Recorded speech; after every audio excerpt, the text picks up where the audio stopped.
What's going on, Switch Mentality?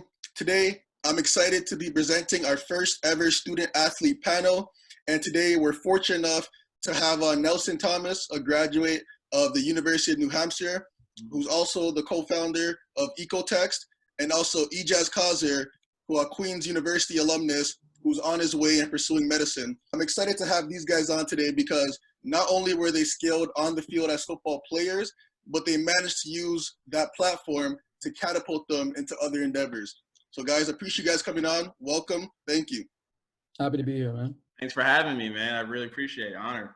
Obviously, you guys have done pretty good things on the football field and have been pretty successful. And what is your favorite football memory? Like, is there a moment that you can think back and say, dang, like, that's one moment I'll never forget?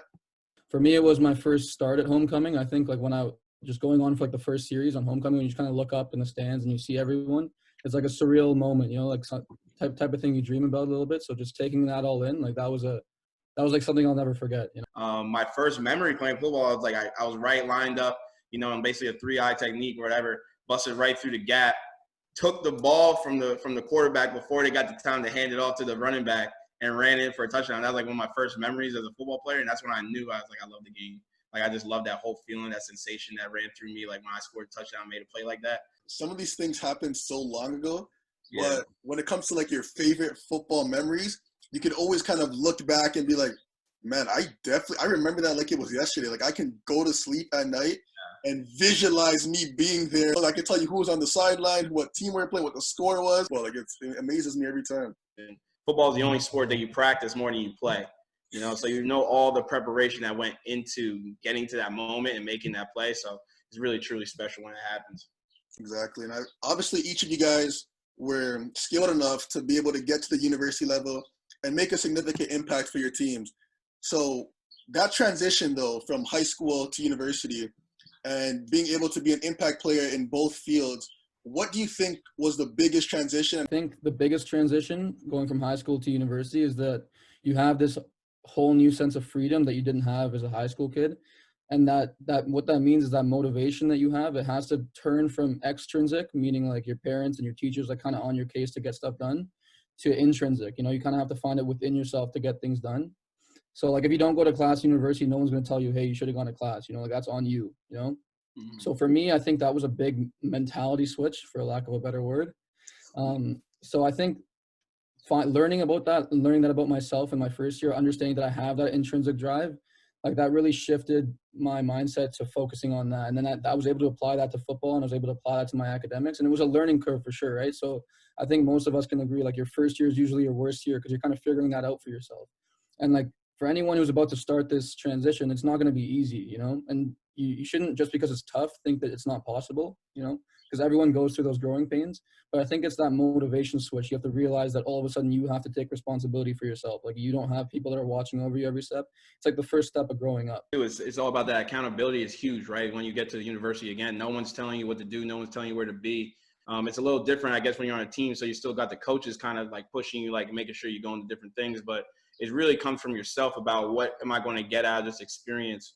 You know, how am I going to actually leave my mark on this place and when I leave, and how am I, you know, what am I going to do while I'm here in this opportunity? Because it does go by just like that. They tell you that all the time, but you really don't believe it.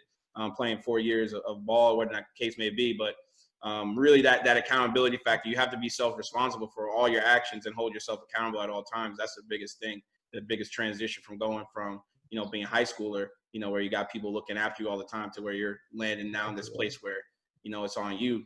For me, I a lot of it was the time management. Someone can tell you to prepare, to be prepared, and to make sure you kind of seize the opportunity.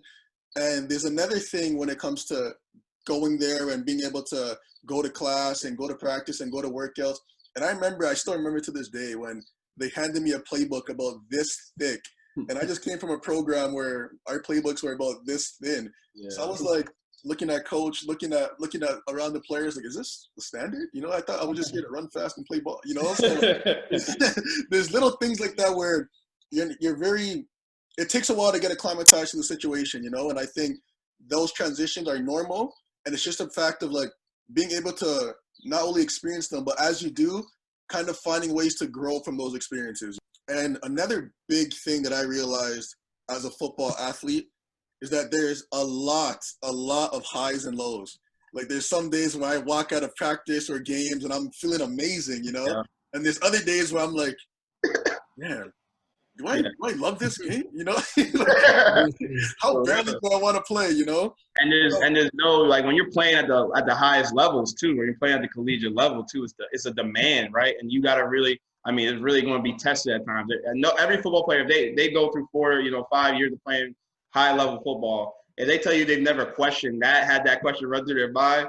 I mean, like waking up for 6:15 practice and it's snowing outside. We got spring ball. I'm watching the sun come up, right? And I'm in the training room getting ready at 5:45, whatever the case may be, knowing that I'm going to be in full pads, running my face into another man's face. Is like, you got to be a little crazy to do that, right? And you know, all those things teach you so many valuable lessons at the end there, so applicable to other facets, and that's really the biggest takeaways too. Exactly. And even on that, Ejaz, like, obviously, I played with you, so I know there were extreme highs and lows, not only for you as individually, but for just us as a collective and us as a team. And for a high school athlete who's going to be entering university, and they're going to have to experience these highs and lows, because no matter who you are, how good you are, you're going to have to experience these highs and lows. What do you say to them? And this wasn't as an athlete, this was as a student. So my first time applying to medical school, I didn't get in. And this was like the first time I experienced a massive failure in my own eyes, you know? The one thing that stood out to me, my cousin, when I called him, he told me, all right, you didn't get in, so you have 48 hours to sulk and be sad about it. And then once those 48 hours are up, it's time to move on and time to get ready to get into school the next time around. So everything from 48 hours from now on is to be improving yourself to get better the next time. You know what I mean? So I had 48 hours to deal with it and cope with it and talk about it and cry about it, whatever it was, right? And then as soon as those 48 hours are up, it's like, okay, what do I have to do? Where was I missing things? You know, focusing on what it was that I was lacking and then improving on those things so the next time this thing happens, I'm not going to feel the same way. And I agree 100%, because as a student athlete, or even as a person in general, you're going to go through failures, right? And once you have that failure and that experience, there's really two kind of directions where you can go, right? You can either go the direction where you feel sorry for yourself and make yourself a victim, and that if you allow that stench to last for too long, you're doing yourself such a disservice, I feel like, Exactly. because that's an opportunity for you to grow. I mean, every time I look back at one of my biggest quote unquote failures, I always realize that I'm better for it. And I think that's really important, to be able to take yourself out of what I learned was the actor's role, right? You were, for those 48 hours, you were an actor. You were somebody who's very involved in the emotion of that loss, that not getting into medical school, that kind of L you took there. And you gave yourself 48 hours to be the actor, but then after that, you move to a director's perspective. You say, okay, I'm looking at myself almost out of body. What did I do wrong? What can I get better at? How can I do better the next time and improve myself? And therefore I can have success. I think that's a very positive methodology to go about it, because it's impossible to realize, like, it's impossible not to feel those emotions because we're human beings, right? So you're going to be upset about that, right? You're going to have to give yourself time to be that actor, to be in those feelings. But it's important to then move from those feelings to a perspective of directing yourself best to move forward so that you can have success moving on. When you have a strong support system and other people around you, I think it becomes that much easier, because now it's not only your inner ambitions who are kind of like nipping away and telling you that something's not right. You have your strong support system saying, yo, man, like, I know you don't want to hear this, but something's not right, you know? And I think it gives you the comfort and the security to be able to really analyze your decision and be like, no, you know what? I've got to do this properly, and I know I'm not doing it as properly as I should. Let me move on, you know, or let me find a way to make this better. Exactly. Yeah, you couldn't say it better myself. And the reason I wanted to do a student-athlete panel, because there's some difficulties and challenges that student-athletes face that nobody else really faces. And one of the big things are being able to be a full-time student and a full-time football player. And I want to emphasize a full-time football player, because that really is a full-time job. And I'm sure you played at UNH and Ejaz, us playing together at Queens. Yeah. We know, like, being a football player at the university level is a full-time job. So what are some things you guys did to kind of balance those two jobs together? Not going to lie, it was work. I mean, like, and that's the thing. At the end of the day, you got to work. Like, you're not going to get anything handed to you. You just got to put the work in, man. So there's really no substitute for it, but also prioritization, right? So I really kind of sat down and and ID for myself. What do I want out of college? Like, what do I want to be my legacy in a way? What do I want to, when I finished up here, have achieved, And I really then went after that and really prioritized myself in a way. Okay, football, was up there on the high priority list. Academics there on the high priority list. And then I was looking at other and thinking about other things that I was really interested in and passionate about, and just kind of following my own intuition in that way.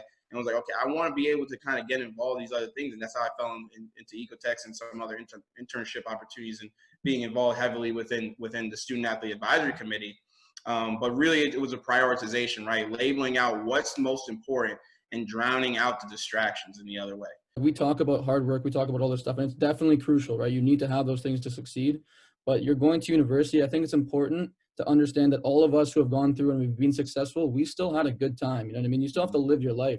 Like, lifestyle is a huge part of success, because you see people that work and have no life, and you're like, are they having fun? Are they enjoying themselves? And how long can you hold that up before you completely burn out? You need to make sure you carve out time for yourself. Otherwise, you just kind of go crazy with it all. The key takeaway that I took away from that, and something that I applied for myself, is just being efficient, right?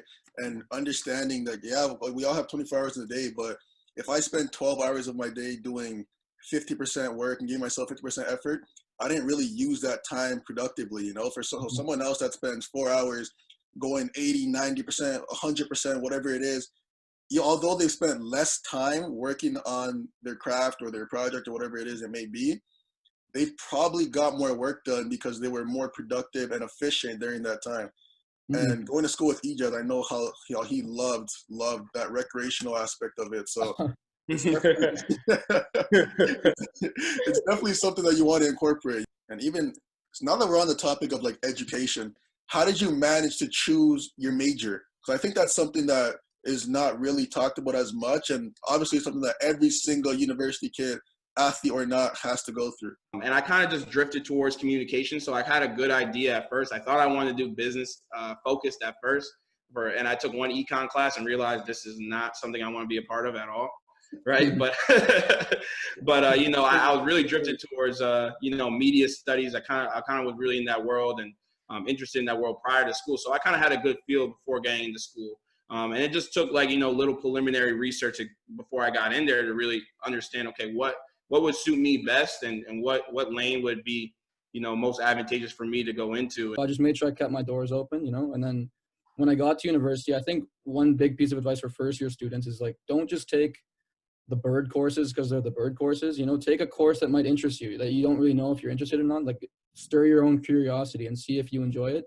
I remember taking bird courses to do well in, and it was funny because every time I would take a bird course, I would always do worse in the bird course than any other course. And it was like, man, I'm supposed to be getting an A in this class. And and so it was insane. So the most important thing is, whatever your major is, one, just to follow your passion, and two, just to try and do as best as you can at whatever your major is, right? Because again, then that way you open up so many different doors that you may not even know you want to enter into yet. So one of the things that makes a student athlete even more impressive is not only the education and the football aspect, but I know a lot of the times that guys are involved in the community, right? And doing stuff for the community and finding ways to make themselves available to the community. And I know with you, Ejaz, I've gone to school with you, you've actually been given awards not only for like academic and athletic excellence, but also for your work in the community. You know what I mean? So talk a bit on that and why you felt that was something that was important to do. Like I said before, you do things that are interesting to you, that are fulfilling for you, So I always found that whenever I went to Rev'd Up to help train these people, like, I would gain as much from the experience as they would, So, I mean, when you talk about these awards and everything like that, like, I never really did things to get awards, you know what I mean? The awards just came because of the way your mindset is, the way you think about things. And that's what I would tell anyone who wanted to volunteer at these things. Like, you will be surprised at how much you gain from community involvement.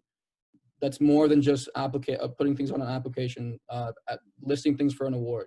You know what I mean? It's bigger than that.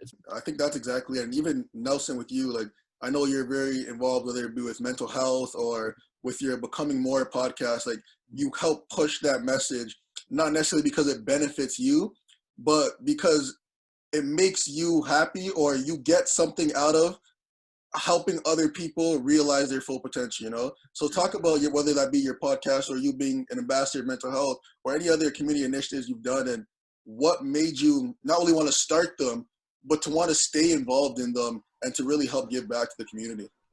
I started really realizing at the first couple like inter-squad scrimmages we have in training camp, you see all these little kids lining up, like, you know, trying to get autographs from us and all that kind of stuff. And like, I was never, I mean, like I played well in high school, but I wasn't like a big deal like that where kids want my autograph in high school. So it's like, all right, man, I got an opportunity here to kind of make an impact on people. And, you know, that's how I started getting involved in various activities. And first I got into SAC, and then, you know, doing different initiatives there with the food pantry, with the Dover Children's Hospital, really like, you know, to what he was saying, made me feel very fulfilled inside, made me feel like I was making a true difference in that way. And, you know, I didn't really have a lot of early success playing football at UNH, right? You know, I was kind of going through the woes of an early guy coming in, maybe expecting more than what was coming out, right? You know, at that first stage. And that weighed a lot on me mentally, right? And, you know, I ended up having to seek help in ways that help me navigate through that process. But going through that process, I learned that it was really, in hindsight, it was really more of a blessing than anything. At the time, I thought I was like, man, I mean, I don't know if I can curse on here, but this is fucked up, right? You know what I mean? It's like, this sucks. You know, I'm not playing like I want to play. I'm not doing the things I wanted to do. And this identity crisis started happening. But what it forced me to do is start thinking about myself beyond the game at a very early stage, right? I started making myself thinking myself more than a football player at those early iterations as a freshman and sophomore in college, right? And then the skills I was able to learn through going through my own mental health trials and tribulations, I understood that, like, okay, I can't be the only student athlete going through this stuff.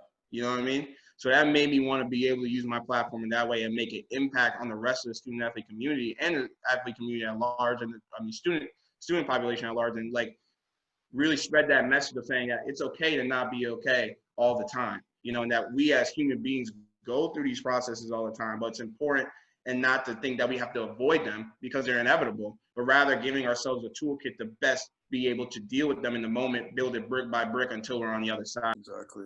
And it's crazy when you're a student athlete and when you're playing for your university football team or your basketball team or what have you, you're given this platform, right? Like whether you like it or not, you're given this platform and you're given the opportunity to be a role model.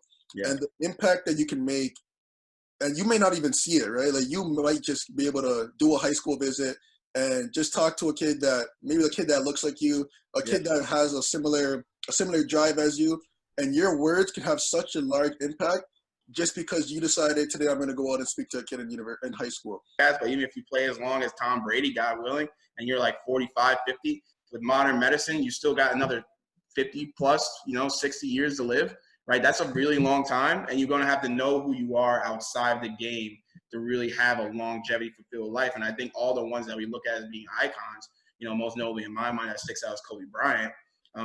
Part of the reason he was so great is because we saw how he was leading so successfully into the next phase of his life. This dude dropped 60 in his last game, and then now you learn he was doing investments. You learn he can win an Oscar. You learn he's an artist, a poet, a filmmaker. It's like these things that are constantly iterating. That's how you become legendary. That's how you become iconic. Ultimately, it's about how did you use the game to be a stepping stone and not a peak. Exactly. And sticking on that topic of, I guess, using the game, like, can you guys think of any events and or programs that you've been fortunate to be a part of solely because you were a student athlete? Yeah, so there's this program that we've been working on. It's still in the early stages, and I'm hoping that we'll get a chance for it to flourish. But it's a program called Talk Today. Actually, Nelson, this might be kind of up your ballpark too. It's kind of a program it's right now big in hockey and like semi-pro hockey leagues, and it's about teaching people how to deal with suicide and how to talk to people who are going through suicidal thoughts. Hopefully that can get blown up across the country. Who knows, right? But those type of experiences wouldn't even be plausible without me playing sports. Like the athletic department wouldn't have even listened to me if it wasn't for who I was in the Queens atmosphere, and use that power to make ideas grow. And I think this is one example that I could think of. You have this platform, whether you like it or not, you have this opportunity, this platform to do something and significant things while you're here at school beyond what you're doing within the arena of your sport, right? And you have a luxury almost in that way to start a lot of things and get a lot of momentum behind you because you're part of now this exclusive group of, in my case, it was UNH student athletes, right? And in your case, it's Queens student athletes, right? You have this community, this momentum of people with a unique, similar experience that want to get behind you and see you flourish in that way. Also, beyond just starting organizations or being part of that, being part of a student athlete community gives you a chance to network. And I'm sure you can speak on that more than anyone. You know, when we have these fundraising events, you get to talk to alumni. It's a brotherhood of Queens and UNH athletes that can help you way more in life than you can even imagine. You know, like I'm sure you've been networking. I've been talking to people as well, like that are part of the Queens community, and they just help you so much. You know, and then we'll then go on to help the next people that come behind us, and it just keeps growing that way. So I think that's another huge part about being a student athlete. Yeah, when you become a student athlete, you think the best power you have is being able to get line skip, you know what I mean? And being able to beat the lines at the club. But when you start to realize like the community that you're a part of just stretches beyond not only like the current members of the team, but the past, the future, like all of that is the community that you're going to be a part of forever, right? And you talk about networking, you have all these people that you've never, ever met, but you have a similarity. And that similarity is that you guys wore the same jersey, you know, you guys went to the same school. And there's some things that can't really be replaced. Like it's one thing to have the same major as somebody, but it's another thing to have both wore the jersey, right? And I think when you talk about networking, like that's exactly it. Like using your power and your status as a student athlete and putting yourself in opportunities and directions and doors that you otherwise wouldn't be in, right? So really encompassing that power and learning how to catapult yourself into different endeavors. On that note, like we're talking about new adventures and networking, and both of you guys have talked a little bit about the new adventures you're going to embark on, but I want to dive a little bit deeper. And Nelson, we'll start with you. Like you're talking about the company that you co-founded with regards to Ecotech. Like what is that, and how do you plan on bringing some of the skills that you've developed as a student athlete and applying them to this new path you're following? Essentially what Ecotech is that we're a digital textbook platform that's looking to depreciate the cost of textbooks by making them a part of student tuition, so they no longer have to pay out-of-pocket fees for those textbooks, but rather they can attribute scholarship aids and other funds to funnel the cost of them, and no longer have to pay the out-of-pocket costs. And you know, that's what I'm doing now. I serve as chief marketing officer, and it's been like an incredible ride, but it goes back to, you know, that notion of what you said, building those connections and taking time to really speak to people. And you know, understanding that, you know, you have that connection, not only because I play football, but also because me and him were both student athletes. You know, there's so much crossover between the hustle that you need to be a great athlete and the hustle that you need to build your own company, right? You know, and both of them are taking extreme amount of hours, work ethic, all the case may be. But then when we're thinking about, it's funny because when we think about pitches, we always use sports analogies, right? It's like, well, either use like the other day we were talking about a pitch and I was like, all right, we got to treat this pitch like the 4x1 relay. So like when I'm passing the baton off to you, you know, his name's Joel, right? When I'm passing the baton off to Joel, I need to give him, you know, when you're running a track and field and they got their head down and they just stick their hand out, right? And they trust that you're going to put that baton in their hand, right? So when we're talking about doing pitches, presentations, things of that nature that are so important right now for us as a young company, it's like, all right, we're running the 4x1. I got to put that baton in your hand and lay you into the next whatever it is, you know, you're going to talk about next. So I'll pass it on to Joel so he can talk more about a disruptive business model, and that now passes the baton off to him so then he can go forth with that and now start talking eloquently about our disruptive business model, you know what I mean?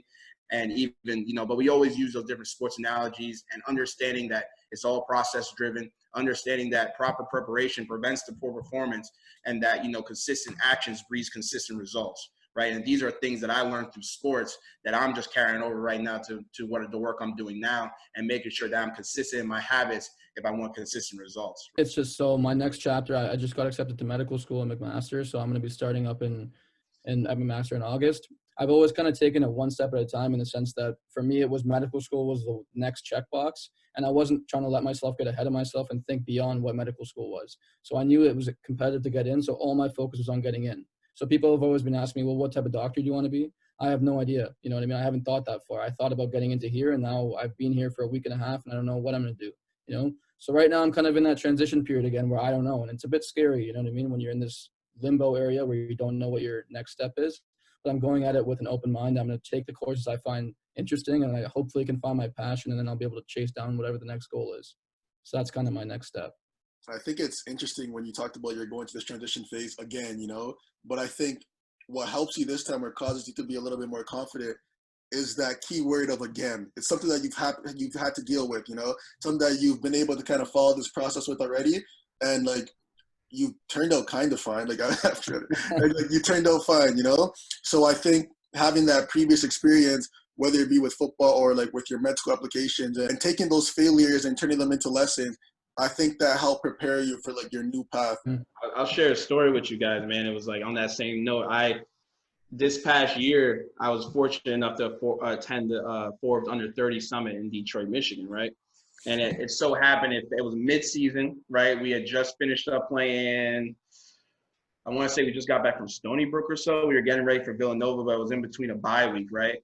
So we had this opportunity that came to us from what I was doing at Ecotex, and you know, I asked my coaches, "Oh, can I go out to this event?" And they were fortunate enough; they saw the opportunity and were like, "Yeah, we're not going to keep you back from going to the Forbes Under 30 Summit. That's a really great chance for you. Like, go ahead, you know, be back for practice, right?" So it was really a 4-day summit. I stayed for 2 days, right, because I had to be back for practice. We had that Tuesday prep to go out and play on a Saturday, and flight coming home, I missed my flight, and I'm like, "All right, shit, like." I'm going to be in trouble, right? I call my coach, whatever the case may be. I get the next flight at 6 a.m. out, right? I wake up at 4, get on the 6 a.m. flight, get back to Boston. I'm flying from Detroit to Boston. I get back to Boston at noon, right? I get back up to New Hampshire because the hour drive from Boston to New Hampshire at 1, right? I have to be on the field by 2, ready to practice, in meetings by 1:30, right? So I'm eating on the go and everything like that. And while I'm walking out to this practice, I'm tired. I'm dog tired. Been up since 4 a.m., right? I'm like, yo, the last thing I need to do is a third period goal line, you know, first down thud, move the ball, right? Scrimmaging. Like, I don't need to do this right now. But the thing is that mentality, right? Being able to get through that moment, I told myself, if I can get through this right now, if I can wake up at 4, get on a flight, do all this kind of stuff, and then still be able to make it through a full Division I football practice right now, like I can get through a lot of other things that are going to happen to me, right? So I just kind of kept that mentality and stayed relentless, right? Stayed dedicated that in those moments and stayed present and got through it. And that was the most fulfilling feeling after when I was all said and done. I was like, I did that. And that just gives you, going through those process, going through that pain and coming out strong on the other side, right? Gives you a lot of confidence, I feel. There's a real beauty in that struggle, right? That real beauty in the hustle of it. And it gives you a lot of confidence that, like, man, I can get through things if I just stay the course, I just stay down, and I just, you know, grit my teeth and push through, I can get through a lot. The one thing I think about all the time is a quote by J. Cole. He says, "It's beauty in the struggle, ugliness in the success." Word up, yeah. I think Ejaz, like me studying for the LSAT, there was a lot of ugliness. You know what I mean? And I know you studying for the MCAT, like there's just a lot of that. No matter what your mindset is at the time, like there's gonna be a lot of ugliness. And it's funny that you mentioned like the relentlessness and thinking about your sport. Because I remember when I was like studying for the LSAT and like putting in long hours and whatnot, I remember thinking about training camp. And thinking like, man, like I've done 12-hour days, you know what I mean? Because of training camp. So I can put in 5 hours. I can put in 6. I've done this before, you know? And just having that in the back of my mind and knowing that I've done similar things like that before, I think it helped me tremendously. So if you're a 17-year-old kid watching this, and if you could kind of go back and give that 17-year-old kid advice, what would you say to them and why? I've had this quote on this Lululemon shirt that I just realized I had for the longest time. I think it literally summarizes everything that we've been talking about. So the quote that was on the shirt was that you should visualize your victory, realize your goals, believe in yourself, and then make sure to have a beer or two along the way. So like I think what that quote is literally saying is you need to make sure, like we were talking about earlier, work hard, have your priorities set, make goals for yourself, believe in yourself when times are tough, but then make sure to live your life throughout the whole thing. Like don't forget to live life. Like university is meant to be fun. Life is meant to be fun. Make sure you don't forget to live. I like that a lot. Actually, you know, I think about this a lot, especially when I was going through school, and I ended up getting hurt my senior year of high school, right? So barely played my senior season of high school football. And I was talking to my friend about that, man, and he told me back then, he said, don't be afraid of things that might be outside of what you already see as your lane, right? Don't be afraid of the growth. Don't be afraid of growing past what maybe you thought was meant for you. That's it, right? The thing is growth, right? And not being afraid to growth. And again, being comfortable with the uncomfortable, right? Because you're going to be put in situations that makes your skin crawl. Like no matter how much you prepare, you're going to be put in those positions, right? And one of my favorite quotes, and it's a little bit more simplistic, but something that I constantly remind myself of is that it's difficult and then it's over. You know, it's difficult and then it's over, because you're always going to be put in scenarios and situations where it is difficult, you know, like that's just a way of life, but you're going to be put in difficult situations. And I remember, like, especially this year when I was waking up early and going to meetings and then going to class and then going to practice and then going to meetings and then having meetings after. And then having to go and do whatever project or readings I have to do before waking up the next morning.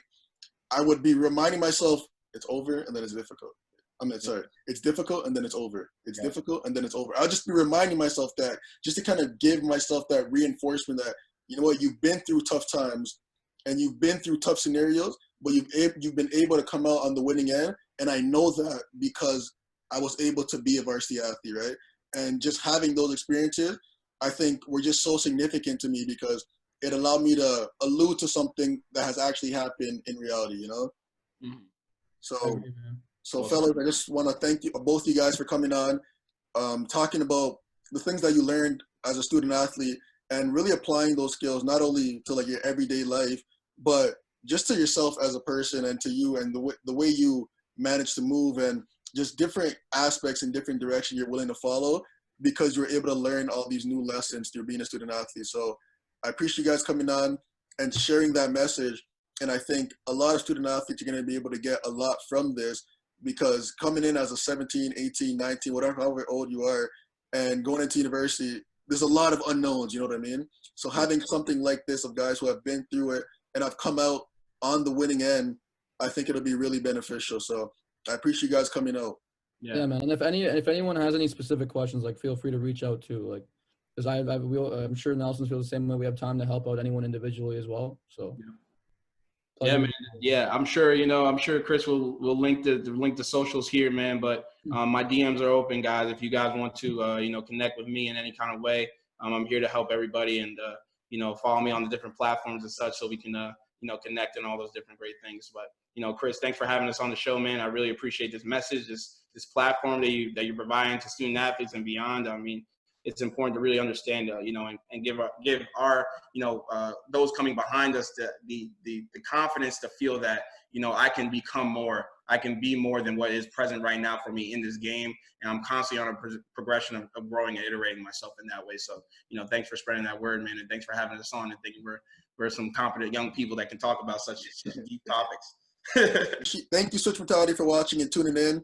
And as always remember, you're built different. Peace.